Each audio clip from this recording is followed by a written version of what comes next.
afternoon and good evening to our speakers, chairs, and audiences of the ACNS webinars in different parts of the world. Welcome to this second lecture in the month of September, and today we are blessed with the presence of two wonderful speakers and very learned chairs who are going to enlighten us in the coming hours.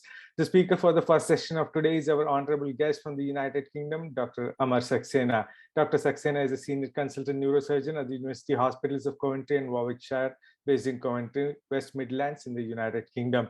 His clinical subspecialty interests are surgical management of neurovascular conditions, including aneurysmal cervical hemorrhage and complex spine, in particular complex cervical spine, specializing in cervical disc replacement, cervical trauma, and rheumatoid cervical spine pathologies.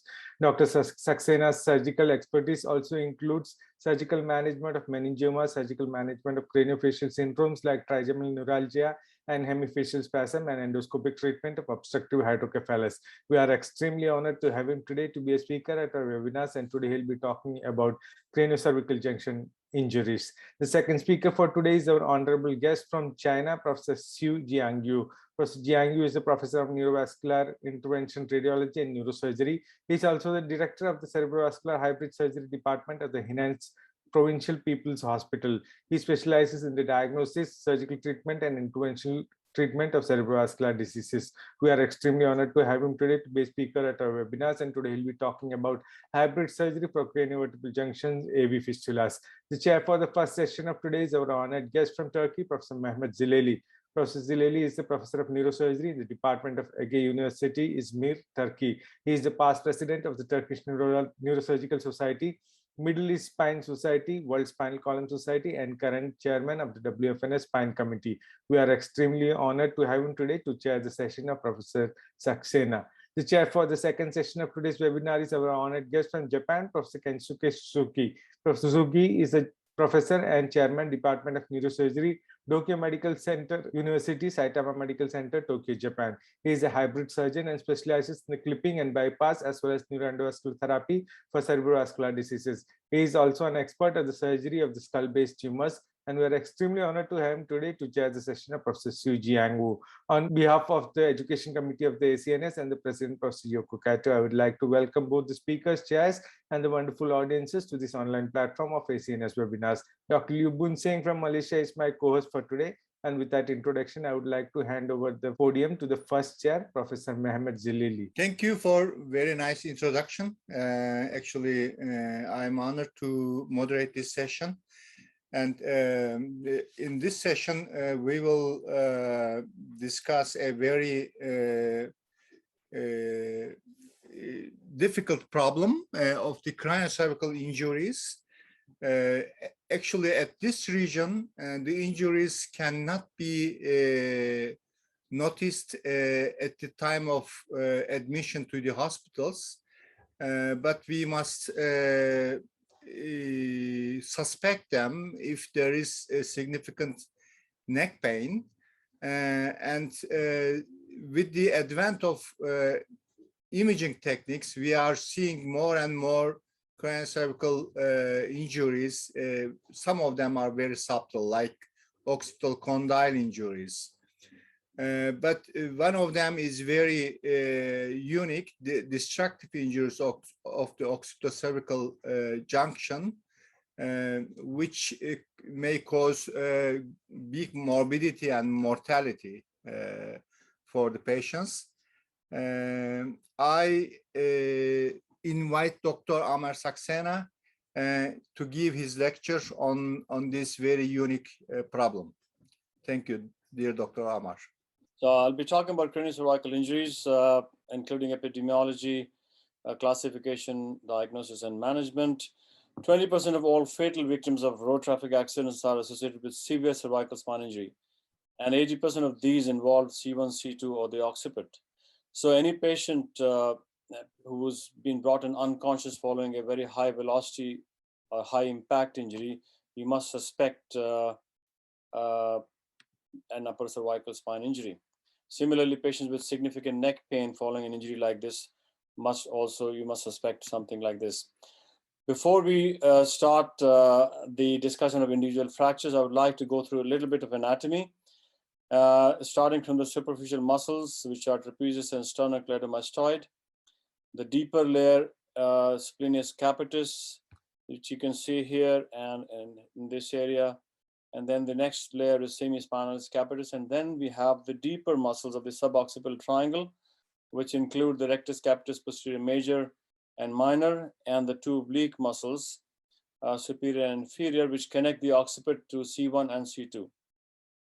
This is a diagram which shows the rectus capitis posterior minor, which is connecting the occiput to the posterior tubercle of C1, major, which connects the occiput to C2, then superior oblique, which connects the occiput to the transverse process of C1, and then the oblique inferior, which connects the transverse process of C1 to the spinous process of C2. So there is a lot of muscle attachment in this area, making it a strong construct. But more important than this is the attachment of the ligaments. There are two groups of ligaments.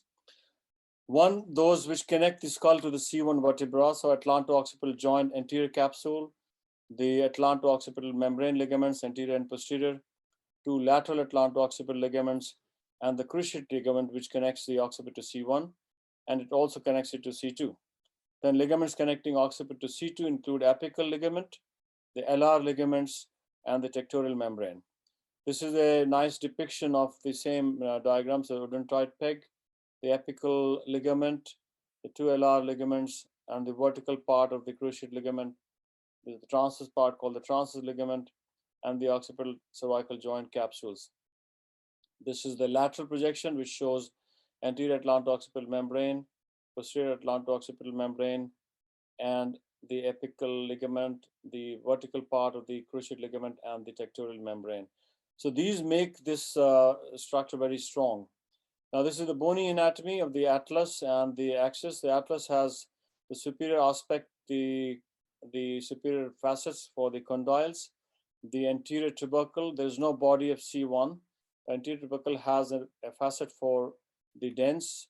Then the posterior arch of atlas with the superior surface for vertebral artery notch and the posterior tubercle. And then you have the transverse foramen for the transmitting of the vertebral arteries. The odentoid has the superior facet, which joins with the inferior facet of C1, which are flat compared to the superior facet, which are concave. And the inferior facet for C3, the body, the transverse process, and the transverse foramen. This is more detail of that same. And this is the lateral projection showing nicely the occiput, the C1, and the C2, and the sulcus for the vertebral artery. Now, this is an important slide because it shows the structures that we come across when you're fixing the spine. And the two structures, which are, well, three, in fact, which are very important. One is an artery, the vertebral artery, the venous plexus, and the C2 root. So you can see the occipital condyle, see the lateral mass of C1, lateral mass of C2, and you can see the vertebral artery, which comes out from the transverse foramen of C2, and it's actually free in this gap. So you have to be careful when you're dissecting laterally. And then it comes out from the C1 and lies horizontally above the posterior arch of the C1. So when you're doing a C1, C2 fixation, you don't need to go there because it is above the area where you want to put the screw in. But if you're doing a dissection for occipital cervical, you have to be careful when you're dissecting the on the superior surface of C1. Then the other thing which I find very can be troublesome is venous plexus and can cause significant bleeding during dissection for C1, C2 screw placement. And you have to be careful about the C2 nerve root as well. This is another slide showing the large venous plexus of veins. Now, what are the movements at this junction? So as I said, ligaments, which I just showed, make this a very strong construct, and it requires a lot of force to break this. The normal movements at C1, C2 include rotation of 47.5 degrees and flexion and extension about 10 degrees. The ligament that I just showed also prevent excessive movement. So hyperextension is prevented by tectorial membrane. Lateral rotation and flexion is prevented by LR ligaments, and anterior translation by the transverse ligament. What investigations? Plain X-ray I'm just mentioning because, I mean, we're not using plain X-rays nowadays, but they can be of use in finding out certain dislocations, fractures of the articular process, vertebral bodies, transverse process as well as uncinate processes. Open mouth view has been used historically for odentoid pec fractures, as well as looking at the integrity of the lateral masses and their alignment to C2. And dynamic flexion extension views will show instability of the spine. CT scan is the most important investigation for depicting the fractures and also to finding out what columns are involved. MRI scan is important for soft tissue injuries, including traumatic disc herniation, hematomas, ligamentous injuries, and changes in the spinal cord. Now, I feel that if the CT scan confirms a fracture dislocation and one is intending to use a traction, then you must do an MRI scan to make sure that the PLL is intact before patients put on traction, because if the PLL is broken, if there's a disc herniation, it'll go into the spinal cord and an intact patient can become paralyzed. So it's very important. Similarly, for planning surgical management of odentoid fractures, I think MRI scan is very essential to know whether the transverse ligament is intact or not. And for all injuries of the cervicomedullary junction with high velocity injuries, even if the CT scan is normal, you must do an MRI scan to rule out ligamentous injuries because it can be easily missed. Now, coming to the occipital condylar fractures, the incidence is high at 4%. The important thing in this one is that conventional films can miss these fractures in very significant proportions, and this is the most common cervical spine injury which is missed. It is associated with injuries to the brainstem, the upper cord, vertebral arteries, and lower cranial nerves, and therefore it's very important and can be fatal. The classification by Anderson and Montesano shows that there are 3 types of condylar fractures. Type 1 are non-displaced comminuted fractures, usually stable. The fractures to the skull base extending to the condyle are called type 2 fractures, which are also stable, but they are further divided. I'll show you in the next slide. And the third, which is type 3 fractures, are avulsion fractures of the ipsilateral condyle by the LR ligaments. And these are unstable fractures. So for the treatment point of view, type 1 fractures can be treated with cervical collar. Type 2 fractures were divided further by Tully et al. Into stable and unstable fractures. So type 2A fractures are undisplaced fractures, usually stable and can be immobilized with a cervical collar. But type 2B fractures are unstable with some malalignment, and they need to be treated by internal fixation. And type 3 fractures definitely require surgical fixation because they're unstable. And if you have bilateral fractures of the condyle, they should also be treated as unstable and should be fixed. Now there are, I'm sorry, I don't know why these are jumping. The occipital condyle fracture, there is a recent publication in 2009 which said that subclassification is not really necessary because you have to look at only 2 things. One is malalignment. So if the fracture is malaligned, then it's unstable and needs to be fixed. And if it is aligned, it can be treated with a collar. So coming to atlanto-occipital dislocation. Now it's very important that medical management is carried out properly because these injuries are associated with soft tissue injuries of the brainstem, the vertebral artery, etc. And therefore, many patients may require airways, intubation, and ventilation. And when it comes to surgical stabilization, most of them will require occipito-cervical fixation if it is indicated. Halo is given only for patients who are unfit for surgery. So patients who have got type 1 and type 3 injuries, where there is a dislocation anteriorly and posteriorly, may require distraction and realignment before fixing them, but type 2 can be fixed in situ. So this is one of my patients who had a young person with polytrauma involving pelvis, fracture of the femur, multiple other orthopedic injuries, globe rupture, and bilateral occipital condylar fractures. Had an MRI scan which showed injury to the apical ligament as well as soft tissue injuries of the atlantoaxial joints and the posterior musculature and ligaments. And this CT scan confirmed evidence of bilateral occipital condyle fractures with dislocation on one side. So this was unstable, and I fixed it with occipito-cervical fixation. Now, I have not used any screw on C2, and I don't think it's necessary because once you fix the occiput to C3, 4, and 5, this part is not going to move anywhere. Then you can have traumatic dislocation without a fracture. This is a 49-year-old man who was riding a motorcycle at 90 miles an hour and drove into a deep trench, brought to the A&E with GCs of 3, had a respiratory arrest on site and had to be intubated there, brought to us intubated and ventilated with reacting pupils and in a collar. The CT scan of the head surprisingly did not show any injury because probably it was diffuse axonal injury.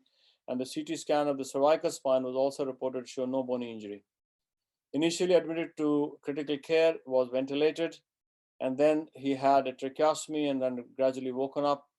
But unfortunately, in spite of stopping sedation, he did not wake up and was diagnosed to be locked in by the neurologist. He was not moving his arms or legs. So the important thing was that the CT scan report by radiologist said there's no bony injury and the patient's collar can be taken off. And that was taken off by the ITU guys. And when we woke him up, he did not wake up, then got an MRI scan done because he was off the ventilator now.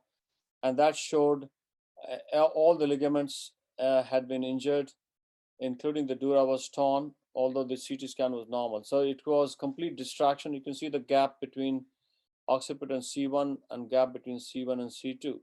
So this has to be fixed as occipital cervical fixation.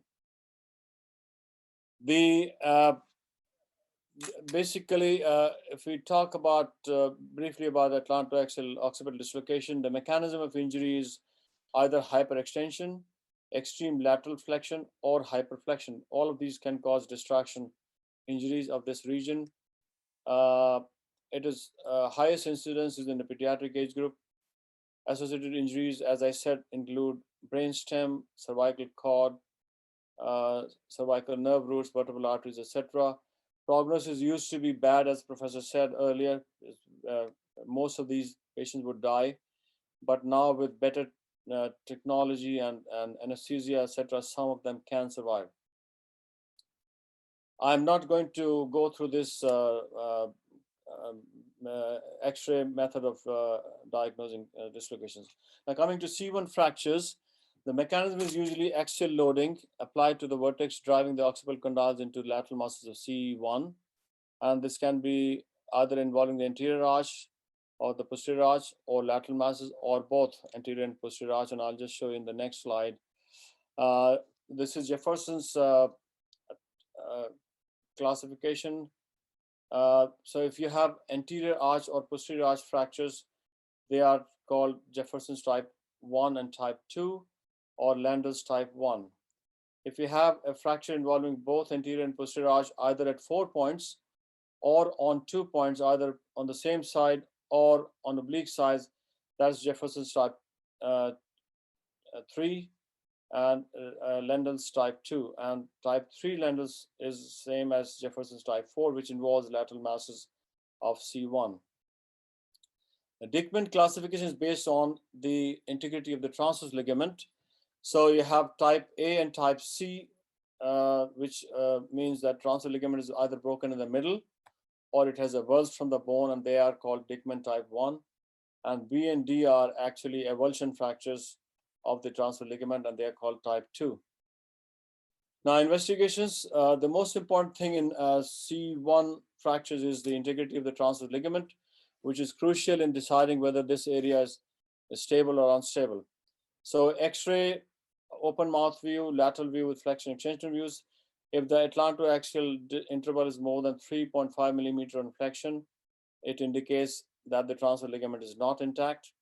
On the CT scan with thin cuts parallel to the arch of C1 and coronal reconstruction, if the displacement of the lateral masses is equal to or more than 7 millimeters, then also we presume that the transverse ligament is not intact. And the management depends on the integrity. So if the transverse ligament is intact, then the fracture can be treated in either in a rigid immobilization with a halo for 8 to 12 weeks. And after 12 weeks, you do flexion extension reviews. And if that demonstrates instability, then you fix the spine. If the transverse ligament is breached, or as I showed in the previous 2 slides, then it has to be fixed surgically, and that usually is occipital cervical fixation. Having said that, there are some papers published which say that direct posterior C1 lateral mass screw compression technique or osteosynthesis is a valid technique. I have no experience, and I do not know if professor has of doing this. This can avoid occipital cervical fixation. Now, coming to odentoid fractures, there are divided into 3 types by Anderson and D'Alonso classification. Type 1 is a fracture of the tip of the odentoid peg above the transverse ligament. Type 2 is below the transverse ligament at the base of the odentoid peg at its junction with the body. And type 3 is that involves the body as well, or sometimes the lateral masses. Now, type 2 is considered to be high risk of non-union and is generally unstable. Type 3 is considered to be a stable injury because it's a very wide area of fracture. And type 1 is also a reasonably stable fracture and usually heals. So odontoid fractures are about 8 to 18% of all cervical spine injuries. And because of special anatomy, the C2 is exceptionally vulnerable at 2 points. One is the odontoid process, and the second one is isthmus. There are 2 peaks of incidence, usually in the childhood, hyperflexion injuries, and elderly patients where it is hyperextension injuries. And in elderly patients, it can have a very high mortality as well as morbidity. Most common symptom, as Professor said, is cervical pain. Usually it is uncommon to find any neurological deficit in these patients. Now, how do you manage these? Type 1 fractures, as I said, is usually considered to be relatively stable, and there is usually 100% fusion in cervical collar. Type 3 fractures, again, generally, if it's undisplaced, can be treated in a halo or in collars. But if there is displacement of more than 5 millimeters, then you have to fix them with in the posterior cervical spinal fixation. Type 2 fractures occur at the junction of the dents with the body. As I said, most common fractures, usually below the transverse ligament, is unstable, and blood supply can be affected. There's a very small area of fracture healing, and therefore there's a very high rate of non-union of this fracture. Groyer and colleagues propose an alternative modification into 3 types. Type 2A, which is transverse fracture, minimally displaced, non-comminuted, usually can be treated in a halo or nowadays in anterior screw fixation. Type 2B is an oblique fracture starting from anterior superior aspect going to posterior inferior, or transverse fracture. And this would require anterior lag screw fixation, in my opinion. And type 2C is an oblique fracture, which is from anterior inferior to posterior superior, and that's usually associated with comminuted fracture of the odontoid peg, and usually with body of the odontoid being intact, and this is requiring posterior atlantoaxial stabilization. Risk factors for non-union include displacement, age over 50 years, poor blood supply, and failure to maintain adequate spinal alignment. So if a patient is in a collar or in a halo, then there's a high, and if there's alignment is not maintained, then there's a high risk of non-union. So treatment, traditionally it was being treated in halo, but now we are moving towards early fixation, and I am of the same opinion that these should be fixed surgically, except in patients who are over the age of 85 years and not fit for having either a halo or surgical fixation. They should be treated in a collar, and this will ultimately lead to pseudoarthrosis, and generally the collar can be taken off after a few months. There's evidence that even in the elderly patients now, they're saying that this is a AO Spine North America multicentral prospective study, which studied the predictors of treatment outcome in a geriatric population with odontoid fractures, and they concluded that older patients who had initially non-surgical management, and males were associated with higher morbidity, and therefore the other study which was done, which is a retrospective study, concluded that in patients who were treated surgically had a better survival, not only in short term, but also long term over non-operated patients, even in the elderly age group. So that is why I'm saying that opinion is probably moving towards early fixation of these fractures. This is one of my patients who was a 73-year-old lady, but very active, including, I mean, she does horse riding as well. She fell downstairs, and on examination, no deficit, but except neck pain. CT scan revealed a horizontal type 2 fracture. MRI scan confirmed that the transverse ligament is intact. So she was offered halo versus fixation, and she chose to have surgical treatment. This is the CT scan showing a horizontal fracture, and the MRI scan showed that the transverse ligament is intact. So I do not know about Europe, but here we tend to do awake intubation in most of these patients, and patients assessed again after the patient has been intubated to make sure that neurologically they are intact. So this was an anterior lag screw fixation for this patient. Supine position, neck extended with a towel under the neck and head strapped. The important thing here is the positioning of the image intensifiers, because we require AP and lateral projection at the same time. So it's very important to have both the image intensifier positioned in such a way that you can have both AP and lateral projection at the same time. Usually one radiographer is enough to press both buttons at the same time. And this is very important that the surgeon is comfortable that both projections are there. The second important thing is that you must be able to see the odentoid peg, the lateral mass of C1 and C2 in the AP projection. And the things which can be annoying are the endotracheal tube, which can actually come in the way of your imaging, and the mouth gag, which has a string attached to it, can also come in. So you have to make sure, and these things can take time before you can actually start the procedure. Then I do the lateral projection to know the trajectory and where to make the incision. Although books say that you have to make incision further down at the level of C5, 6 to have the proper trajectory, but I tend to make the incision quite high up and still can manage because the K-wire can be bent nicely. So once it is done, you have to put in a needle at the C2-3 disc level so that you know that the inferior body of C2 is the target.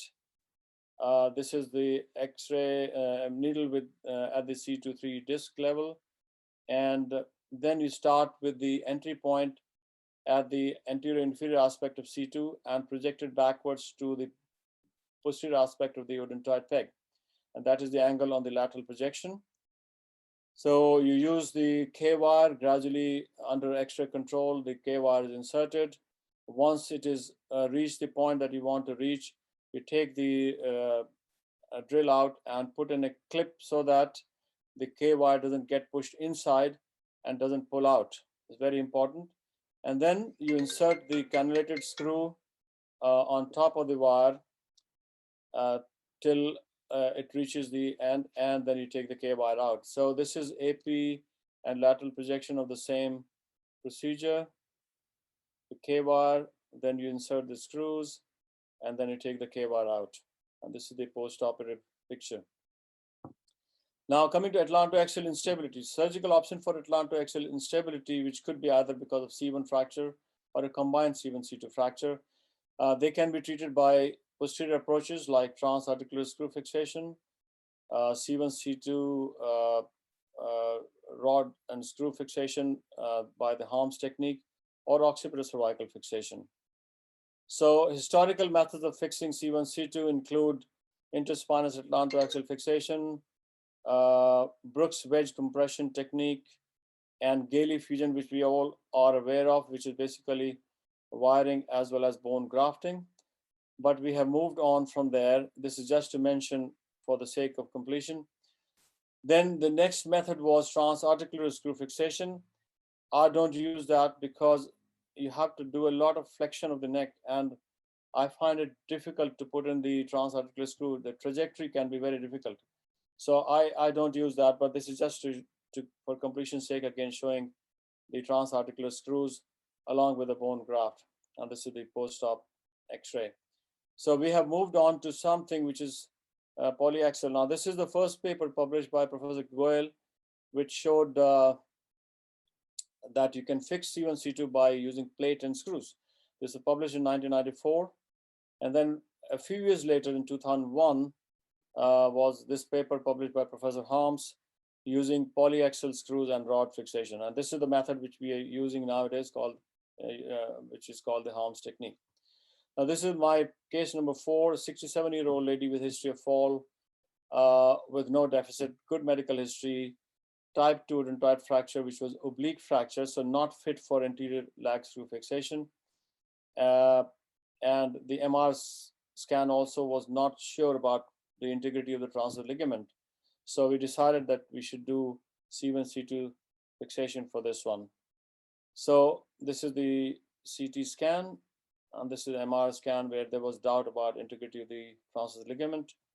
So I just wanted to briefly mention about CT angiogram. So a lot of people do CT angiogram before doing C1, C2 screw fixation to know where exactly the vertebral artery lies, because if it is very deep, then you may have to put in a shorter C2 screw or put in lateral mass screw at C2 rather than a long screw.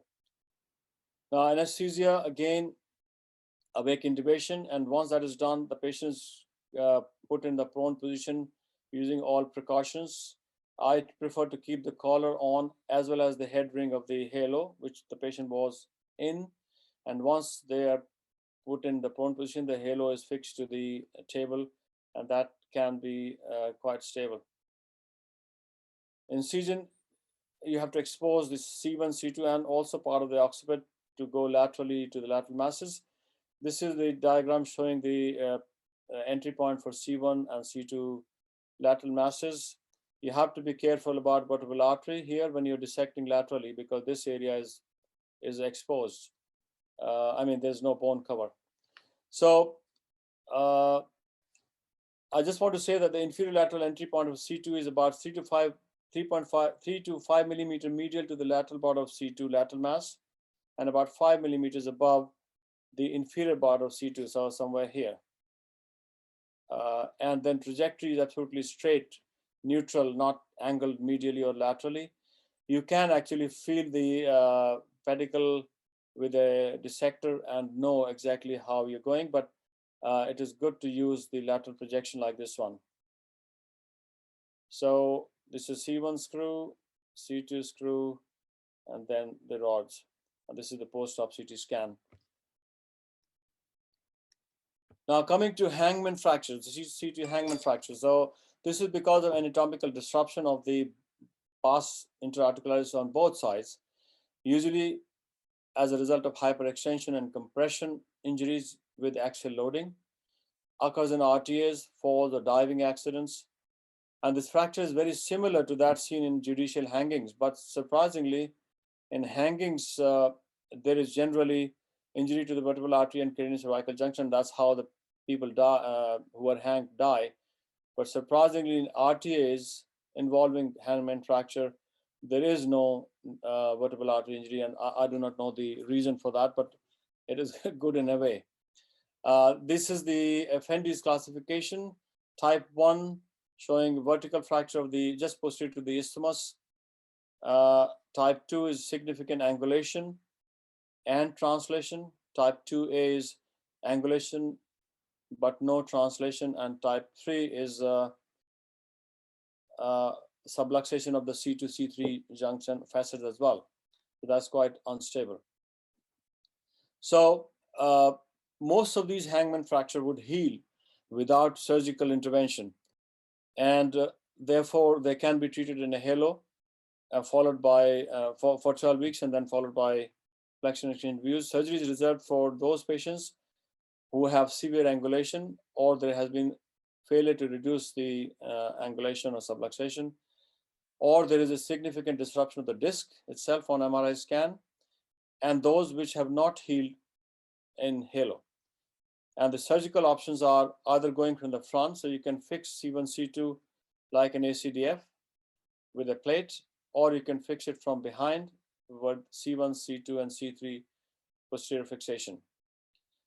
There was a study published in 2014 which compared anterior fixation versus posterior fixation, and they found that anterior fixation with ACDF was better because it was simpler procedure with much fewer complications.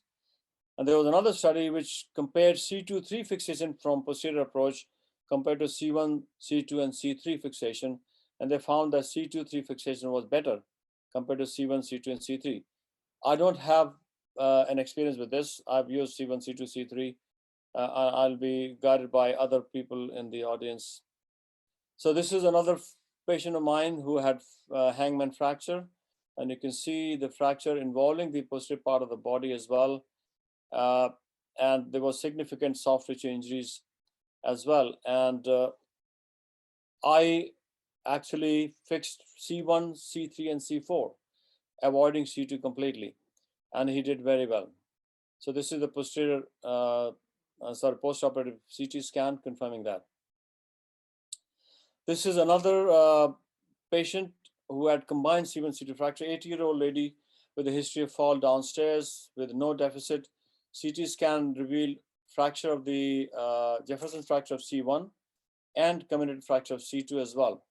And MRI scan was difficult to confirm whether the transverse ligament was intact. So this, you can see how bad the fracture was involving the body, the lateral masses as well. So this one required occipital cervical fixation. Again, positioning, etc., is the same as for C1, C2. Awake intubation followed by turning the patient prone, and exposure the same.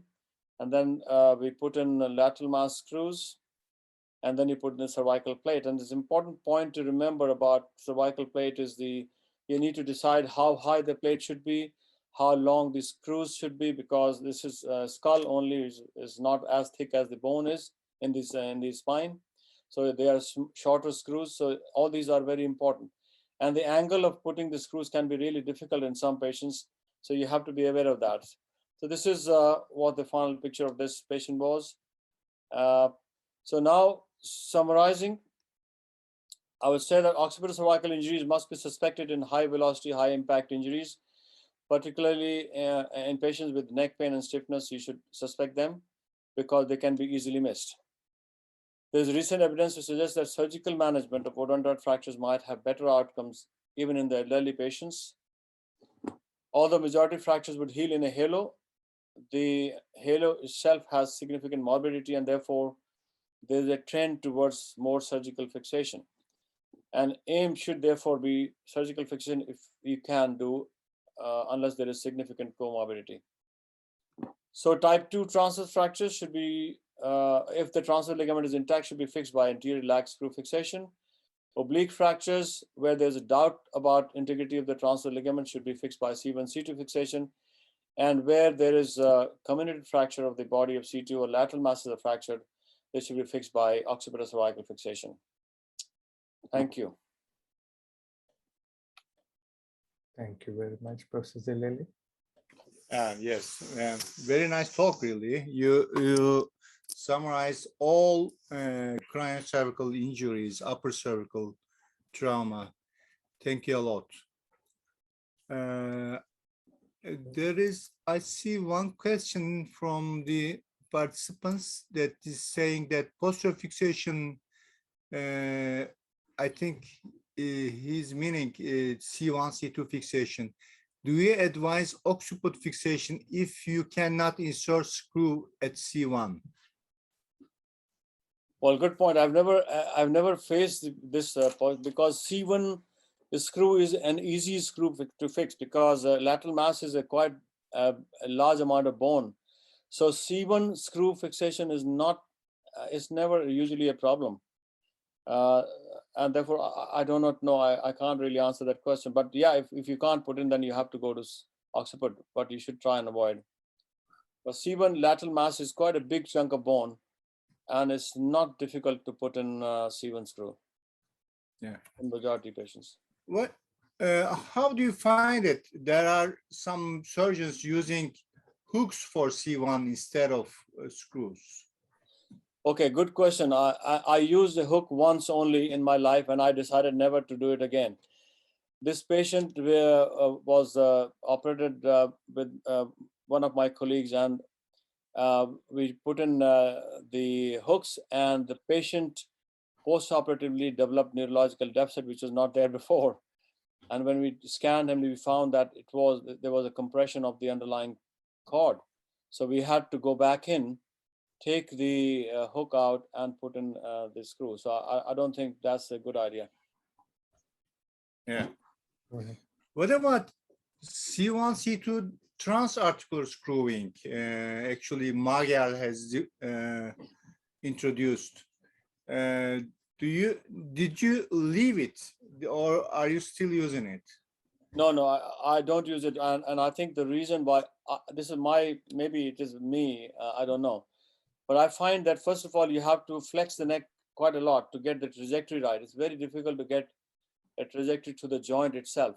It is so much easier to do it with polyaxial screws or C1, C2. So I have really given up. I don't do transarticular screws anymore. Yeah, and I think the risk of injury to the vertebral artery is quite higher. That is correct. That's correct as well. Yeah, than C1 screwing or Goel technique. That's right. We can add a few more inquiries from our side as well, Professor Saxena. Thank you very much. It was really very, very wonderful, comprehensive review of all the fractures related to the CV junction. One question that I would like to put across to you is these injuries are very unstable fractures. And when you have to operate, what is the time that you decide to operate? Is it in the acute period of trauma itself, or you give it a short break of 1 or 2 days, stabilize, and then operate? What is the timing of surgery in your place? So I think what I have not covered is spinal cord injuries associated with it. So if the patient has spinal cord injuries, then of course it becomes difficult to decide when to operate. And if somebody has a complete spinal cord injury, then of course the fixation is a matter of rehabilitation, so it can really wait. But in patients who do not have spinal cord injuries, I would not operate on the day, or I would not go and do it in the middle of the night. But you can decide in a day or two when you can put the patient in a collar, or if you need a traction, you can put them in a traction and then plan it in an elective way and do it in the daytime. Because quite often, we tend to do things at the middle of the night without realizing that the risks can be higher when you're operating at odd hours. You're not in the best form. You are maybe half asleep. The theater staff is not the best. So the risks of other things is higher. And I think if you can plan it in an elective way, maybe in a day or two, that is a reasonable time to do it. Well taken. Thank you very much. Dr. Liubun Singh, any questions from your side? Thanks, Raja. Thanks, Professor Ahmad, for a nice presentation. I wish to ask a professor regarding hollow waist. How long do you use hollow waist until you think that it's a failed procedure and you want to go for screw fixation? My first question. My second question, Professor, regarding subaxial screw fixation. What is your opinion regarding funnel technique with pedicle screw compared to lateral mesh screw? And my last question, Professor, do you always use steroid in all spine surgery post-op? Thank you, Professor. Right. So the first question was the halo timing, yeah. So normally, if you decide to put in a halo, we would put the halo for about 12 weeks, and then see if the fracture has healed. But we have developed a protocol now for halo patients. So you see, the problem that we found was that quite often the halo screws may come out. Sometimes patient may walk in with a halo in their hands, because nobody has seen them. So we have to see them every 2 weeks. So we tend to run an acute halo clinic where the patients are seen every 2 weeks and have an X-ray done. And also, you check the pin side that they're not infected and there's no other problem happening. Patient can sometimes be in severe pain, things like that. So then we tend to do a CT scan maybe in about 6 to 8 weeks time to see what the process is. I mean, if the fracture is healing or showing some trend of healing, then you continue with halo fixation. But if you see that the gap is becoming bigger or the angulation is getting worse, then there's no point continuing with halo fixation. Then you need to decide earlier to fix it. But if everything is moving in the right direction and you think that the fracture is healing, then you continue for 12 weeks, and then we take the halo vest out, leave the ring intact, send the patient for an X-ray flexion extension views in presence of a doctor, and then his radiologist would report that and make sure that he said that there's no instability and the fracture has healed. Then you take the ring off. Otherwise, and I would prefer to leave them in a collar for another few weeks because, the fracture might take longer to heal. But otherwise, they should be just treated with the fixation if there is any problem earlier than that. So what was the second question? Sorry, about axial screws, C2 screw. Yeah. Subaxial screw, a pedicle screw with funnel technique compared to lateral mesh. So for C2, ideally it should be pedicle screw. But as I said, if you have a very deep vertebral artery notch, then you may not be able to go right through the pedicle, and you may have to stop short of it, and you may have to insert a shorter screw. But lately, in the last few cases, one of my colleagues, I think who's in the audience as well, has used lateral mass screws. So I will use lateral mass only if I can't use the pedicle screw. But lateral mass screw is a fairly good technique, and that works very well as well. So it's not that it can't be used for C2. And what was the third question? Post-operative steroid, in all cases or selective? No, we don't use steroids. So there was the American study which was done for steroid for spinal cord injuries. That was reanalyzed by Canadians, and we found that there was no really use. So we are not using steroids for our spine injuries. No. Thank you, Professor. Thank you very much. It was indeed a wonderful session. Thank you very much. We can go back to our chair, Professor Zileli, for his final concluding remarks. Yeah, actually, I can make a comment on that options or alternatives for C2. One is the pars screwing. The other one is the laminar screws. If you have no good options for pedicles, actually C2 pedicle screwing is a risky procedure. It is. If you cannot do it, you can use first a laminar screw, or you can try a pars screw. Yes. I want to stress on that halo application. Actually, Dr. Amar has nicely presented. In the elderly people, if you place the elderly people in a halo for 3 months, they produce respiratory problems, and the pin sites can be infected and then mobilized. So they have more problems with halo application instead of a surgery. The mortality in some series have increased with halo application in very elderly. You are absolutely right, and I think now we have got other type of like Miami J collars, etc., which are quite good actually for upper cervical spine injuries. So they can be as good as, for example, a halo. And I think you're right. In elderly patients, they may not be able to tolerate the halo at all. So the collar might be a better option, right? If they can't have an operation. But I think I would like to say that. That we should try to fix these fractures if we can, because it is good for early mobilization of patients and less complications if they are fit to have the operation. Right. Thank you. For the young people, junior neurosurgeons, I want to remind for the upper cervical spine, there is a rule of threes. So 1/3 of this space is occupied by odontoid process, 1/3 by CSF, 1/3 by spinal cord. So the possibility of injury to the spinal cord is about 20% or less. It is not like subaxial spine. It's good because if it happens, spinal cord injury, it may be together with the respiratory problems, and then the patient may die at the trauma setting.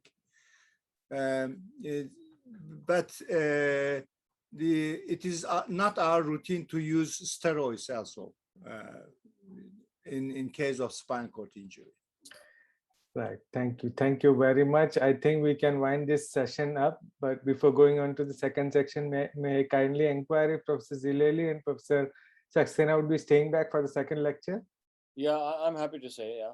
Right. Thank you very much. So may I kindly inform our viewers that this total number of audiences currently are 720 right across China and rest of the world. We are broadcasting this on YouTube, Zoom, and WeChat as well. So we'll go on to the second chair. Professor Kensuke will say a short introduction and invite Professor Su Jiangyu for his lecture. Over to you, Professor Suzuki. Yeah. Hello, everyone. So I'm Dr. Suzuki in Japan.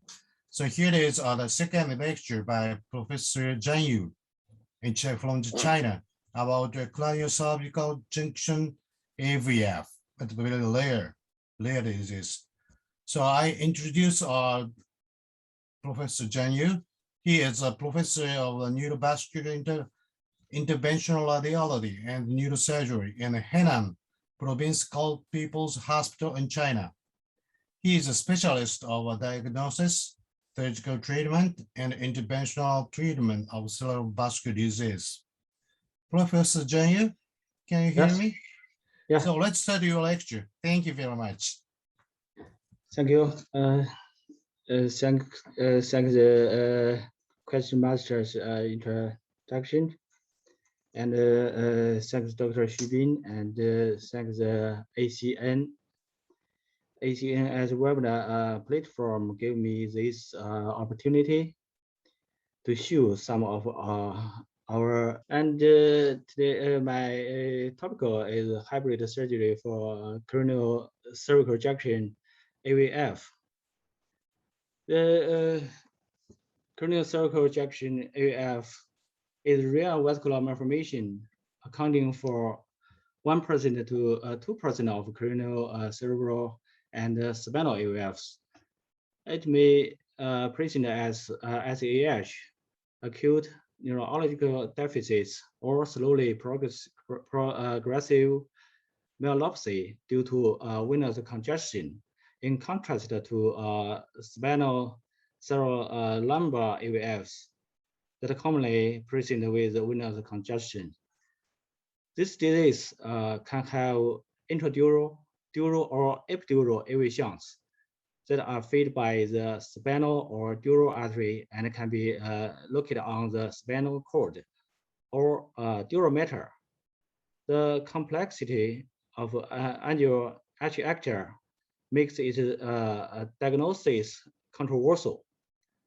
Our experience is somewhat consistent and somewhat inconsistent with the literature reports. Let's see some literature. This paper is published in 2013, and they said only 79 cases, including their case, have been reported. Most of the patients are male patients, and the average age was 57 years. And there's just only 39% patient present with subarachnoid hemorrhage. And they find the venous varix is strongly associated with SAH. Another paper published in 2015. The authors reviewed all English language articles published between 1980 and 2014. There were totally 56 patients were identified. They found just only 37.5% patient present with hemorrhage. And in cranial venous drainage, the upward drainage was significantly associated with SAH, and the venous varix associated with SAH. And open surgery is better than embolization. That's another paper. They reviewed a total of 127 patients. There are 37% patients present with myelopathy, and 43% with subarachnoid hemorrhage. And they also said the microsurgery is better than embolization.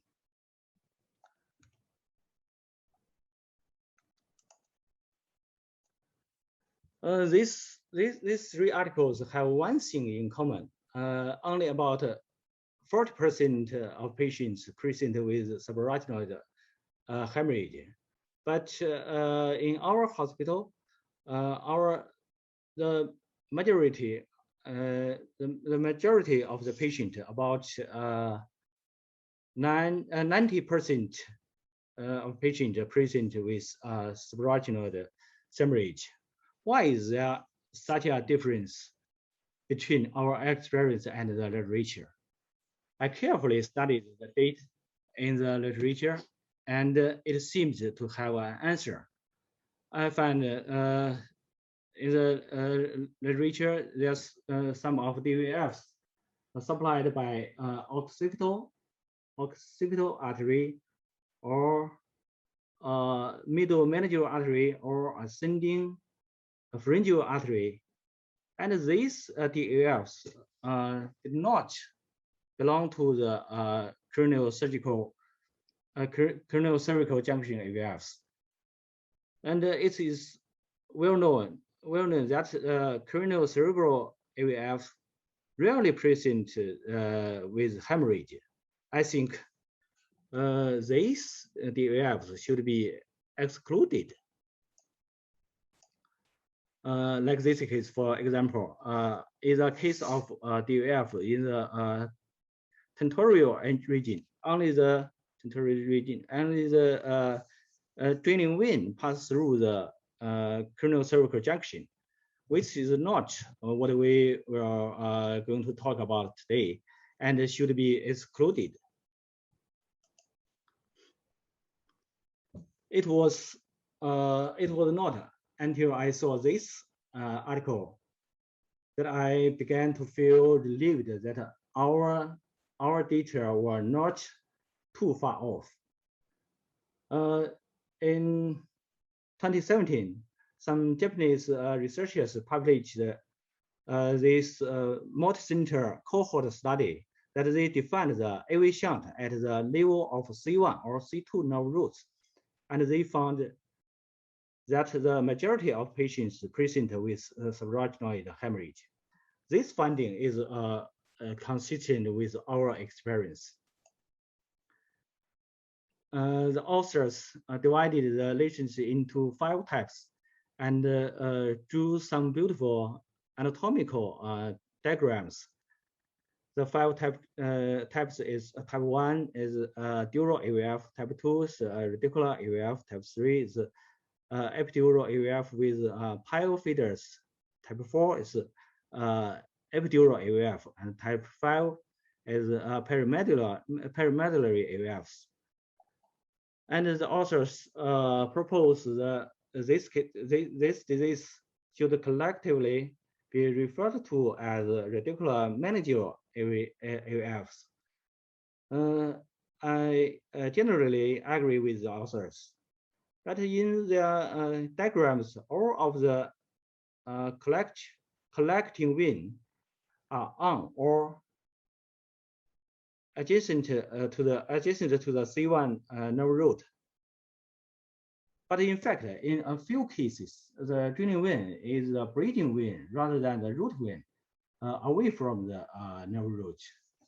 This article reviewed 54 patients admitted to 20 hospitals over a 16-year period, with an average of 1 patient admitted to each hospital every 6 years.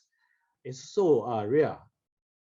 But in our hospital, in our large Chinese hospital, this disease is not as rare as might be expected. That is our patient age. From 2008 to now, in these 30 years, a total of 41 cases were admitted to our hospital. In these cases, it's about 10% of patients present with myelopathy, and about 90% with subarachnoid hemorrhage. Most of them are male patients, and the average age was 55.8 years. And there was no laterality. And there was cerebral hemorrhage occurred in 2 cases. You see, most of them are SAH, and just 4 cases with myelopathy. All our patients were diagnosed with DSA, and all the AV shunt located at the level of C1 nerve roots. You see the C1 nerve roots at that level. Just only 4 cases present with myelopathy, and the rest were all SAH. There are 2 types of anatomical features should be noted. One is intracranial venous drainage. The upward venous drainage is significantly associated with subarachnoid hemorrhage. And the second thing is venous varix is strongly associated with SAH. That's the venous varix, and also can be called the venous aneurysm. It's associated with hemorrhage. But sometimes it's not the venous, not the venous aneurysm. It's due to the involvement of the pile artery forming the arterial aneurysm, may also present with subarachnoid hemorrhage. Let's see the picture. That's the small aneurysm. That's epidural drainage. Epidural drainage, and there is the small pale feeders. Some complex cases require careful thinking and differential diagnosis. This is an old man with subarachnoid hemorrhage. The local hospital's CTA showed a Peckham aneurysm. You see the hemorrhage and the Peckham aneurysm. But I think the location of the aneurysm and the hemorrhage is inconsistent. So we did a DSA to evaluate the vessels and find the AVF by the left C1 radicular medial artery.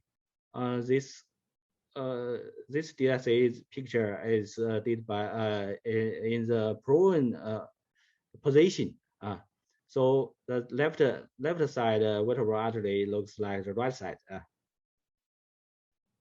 Let's see. That's the small varix and the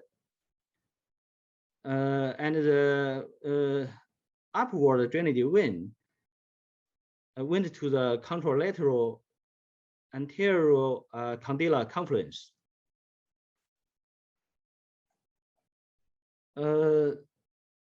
The treatment of this disease mainly depends on open surgery. This article is published in 2017, written by Dr.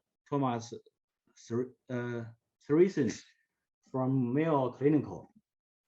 They said they prefer the far lateral approach, and they always did a hockey stick incision.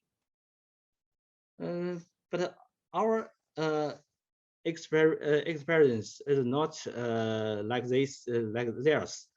I think we don't need a big incision.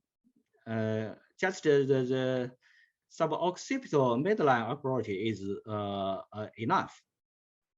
And since 2013, we did the operation for 31 patients under the hybrid surgical conditions. Every time before opening the dural, the DSA was performed, and the entire fistula, the feeding arteries, and the draining vein were clearly identified. In most of our cases, the denticulate ligament, the measurement needed to be cut to expose the C1 nerve root and the draining vein. That's the denticular ligament. We need to cut it. And usually the hematoma looks like venous varix. That's a hematoma. Looks a lot like a varix. In a little over half of case, the C1 nerve root needed to be cut because of the draining vein, and the nerve root grows together and cannot be separated. That's the C1 nerve root. That's the vertebral artery. That's the draining vein behind the C1 nerve root, and we can't separate them. So we have to cut off them together. But there will be no symptoms after surgery of neurological deficits. And we will show some of our hybrid surgery cases. That's an old man with a subarachnoid hemorrhage, and we see his draining vein is a downward draining vein. We know ascending draining route is associated with the presence of subarachnoid hemorrhage, but this is a descending draining route. But we think that's the reason. The varix, the venous aneurysm, caused the hemorrhage. So we did the operation in the hybrid room. Then after the anesthesia, we did a DSA to confirm the location of the fistula. Then we removed the old hematoma. After removed the hematoma, the origin of the draining vein remains uncertain. So I attempted to clip the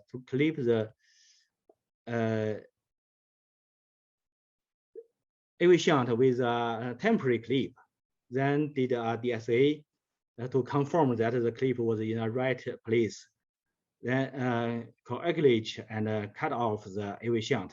This is our standard hybrid procedure. Another case is an old woman with a subarachnoid hemorrhage, and the local hospital did MRI and diagnosed with cerebral AVM. Here, the local hospital thought that's a small AVM. But after being transferred to our hospital, the CTA diagnosed a small pica aneurysm. Our hospital thinks that's a pica aneurysm. But the location of the so-called aneurysm and or the AVMs and the hematoma, that's the hematoma, is inconsistent. So I did the DSA, and the DSA showed a small cranial, a small cranial cervical junction DAVF, and also a distal pica AVM aneurysm. So the fistula was removed by hybrid surgery, and the aneurysm was clipped in the same time. The patient developed, let's see, removed the cut off the fistula and clipped the small aneurysm. The patient developed a tremor in the right hand after surgery, associated with the damage to the dentate nucleus. But she was fully recovered at this discharge time. That's the 6 months follow-up. Both the AVF and aneurysm didn't recurrent. Looks very good. That's another cases. The DSA showed the AV shunt and put a clip to and did a DSA to confirm the clip is located at the right time, then the coagulate and cut off the AV shunt. That's the 6 months follow-up. Looks very good. This case is a special case. That's an old woman with a subarachnoid hemorrhage. Local hospital had done a DSA, but didn't get a good projection angle. So after the anesthesia, we performed a DSA again, and the DSA showed bleeding. It's so scary. Then the craniotomy was performed immediately and removed the hematoma and cut off the AV shunt. The surgery went very well, and there was no post-operative symptoms of neurological deficits. This one is another special case. That's a old man with a subarachnoid hemorrhage and several headache and confusion. The local hospital did the DSA and diagnosed the AVF. So we did the operation on the same day after transfer to our hospital. Before the operation in the hybrid room, the anesthesiologist said the patient's heart rate was so slow. I didn't mind. The surgery went very well, but immediately post-operation CT discovered a big cerebral hematoma. You see, a big hematoma. But in the operation field is very clean. it very nervous, and I immediately remembered that the anesthesiologist had said that the patient's heart rate was very slow. This was the Cushing's reaction, indicating that the cerebellar hematoma, cerebellar hemorrhage had occurred before the surgery. So I gave the patient conservation treatment, and the hematoma gradually observed. After 3 weeks, the patient was discharged with some balance disorder. And 1 year later, I got another case of this disease with both SAH and cerebellar hemorrhage. It's very rare.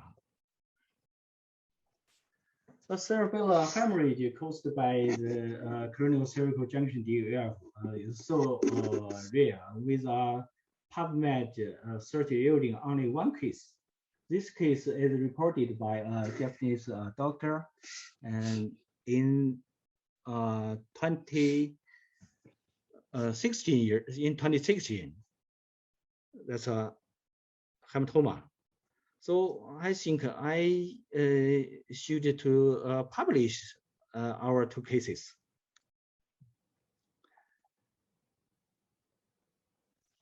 I said we have 4 cases presenting with myelopathy. This is one of that patient. That's a 38 years man with a myelopathy. You can see the myelopathy, and the descending drainage route. This drainage vein is a bridging vein rather than a root vein, and the operation was so easy that I couldn't believe my eyes when I opened the duro. The draining vein was just below the duro. You see the draining vein. It's so easy. Just below the duro, away from the denticulate ligament and the nerve root. So I did a DSA to confirm the vein. Then it's easy to calculate it and cut off it. The last one, sometimes the embolization can help. Also, often surgery has been predominantly chosen for this disease. For some cases of concurrent DAVF and PAVF, if there is a big pale artery feeder, let's see, that's a big pale artery from the pica, big pale artery from the pica. The interventional embolization can help. Of course, the final cure depends on the open surgery. You see, when I embolized the big pale artery, the fistula became smaller and easier to cut off. And that's all our experience. And here, I want to say special thanks to Professor Li Meng of the Beijing Xuanwu Hospital, from whom I learned the diagnosis and operation of this disease more than 10 years ago. I want to thank every young doctor in my team. We all work together to achieve good surgical results. A summary, the craniocervical junction AVFs can be collectively called the radicular mandibular AVFs. These patients mostly present with subarachnoid hemorrhage, which is different from the cervical lumbar AVFs. The cure of this disease mainly depends on open surgery. Embolization is a feasible alternative to surgical surgery in the treatment of the selective cases. Under the condition of the hybrid room, the DSA can guide the operation and verify the operation effects. Thank you. Thanks for your attention. Thank you very much, Professor Suzuki. Yes, thank you for the your review in the literature and presenting your own cases and cranial cervical junction AVF. So some question is there, your lectures, do you mean a hybrid surgery as open surgery and the hybrid operation theater? Don't you? Hybrid means endovascular and open surgery. But you mean mainly the open surgery and angiographical systems. Yes, that is what actually he meant. He showed his cases like in the hybrid theater. Yeah, I think so. Yeah. How about Yu? So, do you mean endovascular embolization is not curable for such a disease? But I don't think so. So there's some cases that cure by the onyx embolization. If our feeder is bigger and easy to access to the, we can access to the feeder to the radicular medullary arteries from the vaginal vertebral early. It's possible, but a complex one is very difficult to cure. Some feeders can embolize, but the remained shuntine is kept on the after the treatment. There's many kind of patient, and how many patients do you treat by the endovascular? Endovascular? Yeah, endovascular only.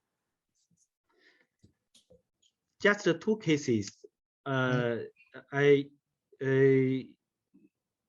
use endovascular embolization for reduce the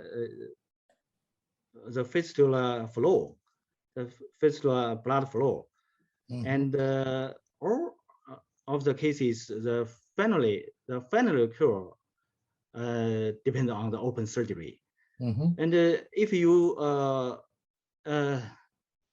defend this the AV shunt straightly at the level of C1 root, or C2 root, most of this disease can be treated by the endovascular embolization.